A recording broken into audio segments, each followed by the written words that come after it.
Hi, ഇന്ന് പച്ചമാങ്ങ വെച്ചിട്ട് വളരെ വ്യത്യസ്തമായിട്ടുള്ളൊരു ചമ്മന്തിയുടെ റെസിപ്പിയാണ്. അതിന് വേണ്ടിയിട്ട് ഈ ഒരു വലുപ്പത്തിലുള്ള പച്ചമാങ്ങ എടുക്കുക, അതിൻ്റെ തോലൊക്കെ നന്നായിട്ടൊന്ന് കളയുക, അതിനുശേഷം ചെറുതായിട്ടൊന്ന് കട്ട് ചെയ്ത് വെക്കുക. അധികം പുളിയുള്ളതും തീരെ പുളിയില്ലാത്തതായത് എടുക്കണ്ട കേട്ടോ. പിന്നെ കട്ട് ചെയ്ത് വെച്ച മാങ്ങ ഒരു മിക്സിയുടെ ജാറിലോട്ട് ചേർത്ത് കൊടുക്കുക. പിന്നെ ഒരു അര കപ്പ് അളവിൽ തേങ്ങ ചിരകിയതോ തേങ്ങ കഷ്ണങ്ങളോ ചേർത്ത് കൊടുക്കുക. ഒരു 1/4 ടീസ്പൂണോളം ഉപ്പ് ചേർത്ത് കൊടുക്കുക. എന്നിട്ട് ഇത് ജസ്റ്റ് ഒന്ന് ചതച്ചെടുത്തുകൊണ്ടിരിക്കുക. അരച്ചെടുക്കരുത്, ജസ്റ്റ് ഒന്ന് ചതച്ചെടുക്കാൻ മാത്രമേ കേട്ടോ പാടുള്ളൂ.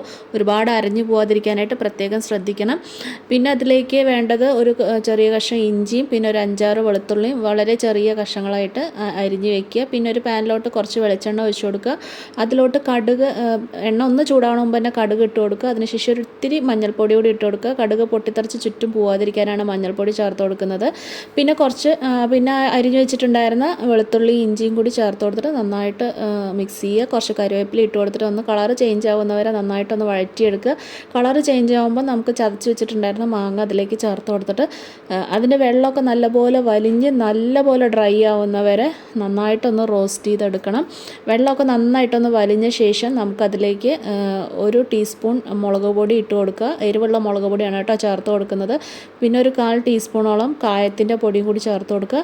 നിങ്ങൾക്ക് നല്ലൊരു കളർ വേണമെന്നുണ്ടെന്നുണ്ടെങ്കിൽ പകുതി കാശ്മീരി മുളകും പകുതി എരിവുള്ള മുളകും കൂടി നമുക്ക് ചേർത്ത് കൊടുക്കാം കേട്ടോ. അത് നമ്മുടെ ഇഷ്ടം പോലെ ചേർത്ത് കൊടുക്കുക.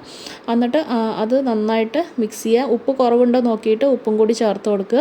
എന്നിട്ട് ഇത് പച്ചമണമൊക്കെ വിടുന്നവരെ നന്നായിട്ടൊന്ന് റോസ്റ്റ് ചെയ്തെടുക്കുക. ഇത് നല്ല മാങ്ങയുടെ വെള്ളമൊക്കെ നന്നായിട്ട് വറ്റിയിട്ട് ഇത് സെപ്പറേറ്റ് ആയിട്ട് വരണം. ആ ഒരു രീതി വരെ അത് നമ്മൾ നന്നായിട്ടൊന്ന് വഴറ്റിയെടുക്കണം. അപ്പോൾ പച്ചമാങ്ങ വെച്ചിട്ടുള്ള ചമ്മന്തി റെഡി ആയിട്ടുണ്ട്. ഡീറ്റെയിൽ റെസിപ്പി നമ്മുടെ ചാനലിലുണ്ട്. സബ്സ്ക്രൈബ് ചെയ്യാൻ ആരും മറന്നു പോവല്ലേ. Take care, by.